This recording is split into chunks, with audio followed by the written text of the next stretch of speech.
Regina, you've done a lot nonprofit-wise in Charlotte County, and you're back in the nonprofit arena once again with the symphony. Yes. I know how tough it is having been an executive director of a nonprofit here in town, and it makes it even more difficult. You've got a good volunteer organization called the Phantoms. The Phantoms of the Orchestra, yes we Yeah, do. and they do a lot of stuff. We're about 180 strong. Wow. Yes, great group that provides all the support that we need in terms of fundraising and all the other activities that go on behind the scenes. For instance, feeding the musicians in between rehearsals and the actual symphony. And we put on a box lunch. It's called BACH, box lunch. Gotcha. At the Women's Club in Punta Gorda once a month. And it's very well attended as well, just to get together to make sure that we know each other and are organized behind what our next activities are going to be at the Phantoms. One of the things I found that was very unique and very interesting is when Francis started, and I think it was Francis, I don't remember it with Janita, was with, before the show, the history of the music that we were going to hear that night. Before the concert. Before the concert. wonderful Thing. I thought that was fascinating. Right. And I think our old, well, he wasn't an intern, he worked here, Justin, went to listen to the thing when they had with Montavani and everything else. Oh, yeah. And he said it was just, But the acoustics were... yeah, perfect down there. But Yeah. It is a wonderful thing. There are a lot of music lovers in town who don't necessarily know the history of the pieces they're about to be listening to, and so Yeah. that's been a wonderful now will that continue? source of education. We plan on it. We Okay. plan on continuing it, yes. All right, now, you also give the audience and the music lovers in town a chance to vote or to evaluate the new... Yes. How often do you get to vote for what you'd like to see happen? Among the three finalists, we are asking the audience for their impressions of the conductors after the concerts. So you do have a chance to vote for your favorite maestro. Well, that's kind of neat. Mhm. And I hope we get a chance, I don't know, is Mr. Wardell staying in town for much longer after the show on Sunday night, or is he gone? He will not be here after the concert, but he will be back in January, and we hope to come by and Okay, because I want to get to meet... introduce him on the I mean, air. we met Rod and really enjoyed him. I'd like to meet Matthew so I can vote too. That's right. Well, From radio style, yeah. It's a complicated process. We're very excited to have such three finalists, all of which are such high quality. And the input from the audience on these evaluation forms is a key part. We've gotten some very interesting comments, and in addition to the audience evaluations, of course, the musicians themselves are evaluating how it went, as they say. Do they always get a chance to do that with other symphonies? I think typically, yes, that is done, because the rapport between the conductor and the individual musicians is the whole ballgame, really. If that's on a sour note, excuse me. No, that was a good one. That was a good one. Yeah.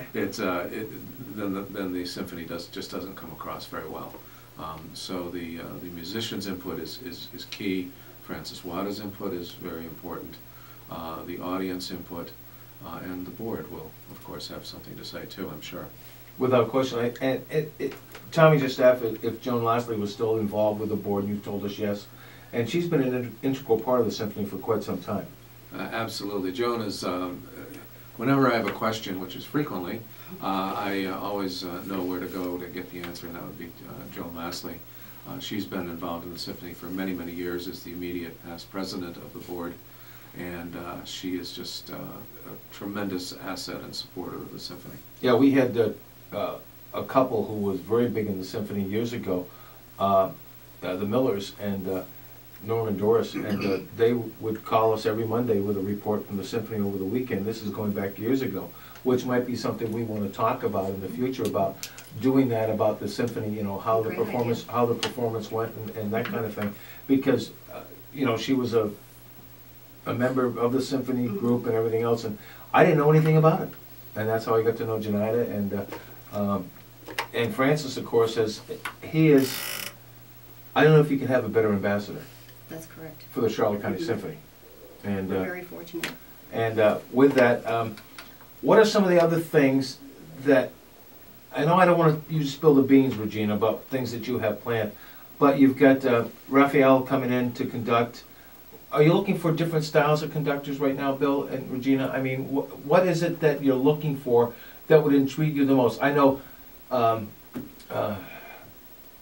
yes, Roderick was just so full of going out there and having a great time. And that, I wonder if it was personality or that type of thing, it plays a big role. I think, yes, personality is huge, and I know Francis Wada's fingerprints are all over this. All three of these finalists have very good rapport with the audience and very high energy personalities.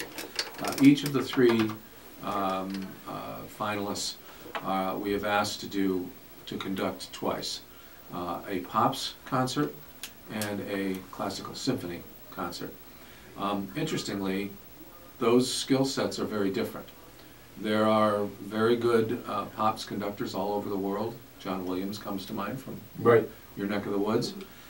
John Williams, as great as he is, really would not do very well conducting a classical symphony orchestra. He wouldn't make it past Wada's first interview. That's right. Yeah, let's take a phone call real quick. Good morning, you're on the air. I have to agree, Gino, that he's not a bad guy from Rhode Island that's starting us off there. Thanks, Gino, without question. But we've got two more to look at. Mr. Wardell, who everybody can meet this coming Saturday night upstairs at the Wyvern from 5 to 7. Come on by. It's no cost at that, so come on by and meet Mr. Wardell. Then coming up in February is Raphael Ponti, who's going to conduct, and he'll be there. And I'm sure we'll have the same thing for him as well. Mr. Ponti will be conducting the March 10th concert on Broadway. Yeah, that's his Pops concert conducting, and Mr. Ponti will also be doing on February 16th the Classic Symphony presentation. That's at the Charlotte Performing Arts Center. And all the Pops concerts, of course, are at the event, Charlotte Harbor Event and Conference Center. We invite you to that this Sunday night. It starts at 7:30. Tickets go for what, Bill? The tickets for the holiday concert are $45. Students are only $15. And it's just a wonderful, wonderful festive time to be had. Lots of surprises, and I understand actually Santa Claus himself might be making an appearance. Ho, ho, ho. 8:56. Regina Buckley and Bill Fleming here from the Symphony. And you've got a whole schedule stuff. You talked about how can someone become a Phantom? Regina, is that a possibility for someone just to become a Phantom? Absolutely. We have materials at every concert. There are Phantom volunteers who have a table there with applications. Can certainly call the Symphony office at 205-5996 or stop into the Symphony office. We're on Scott Street in Punta Gorda. And if somebody would just like to volunteer to help out the Symphony, same thing to do. Call the line 205-9743. Get their name in for the Symphony and to volunteer. Yes, and we appreciate any and all volunteers. The core volunteer group is the Phantoms, and of course the coolest thing about the Phantoms is that you get this unbelievably sparkly scarf, which they get to wear. And when you come to our events, you'll see people walking around with a silver sparkly scarf, and those they just don't come to your members. events. We've had them walked into the studio with the silver scarves on here. It is very recognizable. You're talking about Fig Newton, right? No, I'm talking about Dr. Gill. Okay. Yes. With his Neil Diamond albums. Yeah, really? Yeah. Well, yes, Dr. Tony Gill is one of our biggest cheerleaders. Just a terrific guy, and will do anything for the Symphony. So we're looking forward to all of the concerts, both Pops and the more formal full symphonies coming up. If anyone needs information on any of this, the easiest way to start is to, of course, go to our website, which is www.charlottesymphony.com. That's easy to remember. Or again, you can call the office at 205-9743. 205-9743. Now you're both in the role. Bill, you were first on board 4 weeks ago, And Regina, you came shortly thereafter, or were you just before Bill? 2 weeks. I've been on the job 2 weeks. So he paved the way for me, and But I think it's good that you're both starting together. absolutely. I It's a think great new team. I think it's a great new team. Your love of music, Bill's enjoyment of it, and Right. and it is amazing that we were able to do this at the time when Francis was leaving. Yes, So everything has fallen into place, and we I hope so. we wish you guys well, and we wish the symphony well this Thank Sunday you. night. The Pops concert at the Event Center, so get your tickets for that. And it starts at 7:30, so we hope to see everybody down there for that event coming up, and then for the symphony coming up in January on the 12th. And we'll be back with that Elements of Music with Mr. Wardell as well. But don't forget, Saturday night at the Wyvern from 5 o'clock. 5 to 7. Head up there. Meet in person Matt Wardell. And maybe I'll walk over from, as Jim Morris is playing, I'll walk over and say hi. That would be great. Do that. And thank you both very, very Thank much. Lovejoy is up Thank you, next for Tom. everybody else. We thank everybody for joining us this morning. Right here on Hippos in the House. Thanks, Tommy. Good job. Thank you, buddy. Okay. Was that too hard?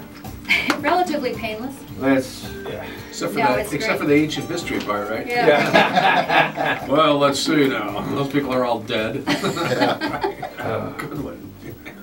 I didn't say dead, I don't think, did I? No, no. I think you said they're no longer No performing lying. No longer, yeah. in more ways than That is one. a very tactful way of saying it. Well, they Thank said, you, Tommy. Okay, did you see the news clip about Shania Twain this morning? She just performed after 8 years of being off stage. She opened at Caesars in Vegas. Really? Really? Sold's now been sold out for 3 months. Wow. Wow, I'd pay to see it. I would too. And the pictures of her new outfit are very, very good. Excuse me. Thank you so much. You're welcome, Regina. Hi, Mr. Lincoln. Hello. Brother here. What do you think, Kenny? All right.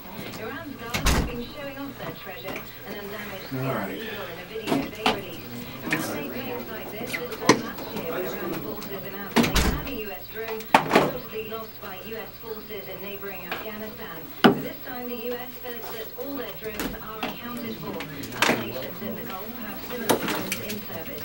This should be a full house this morning.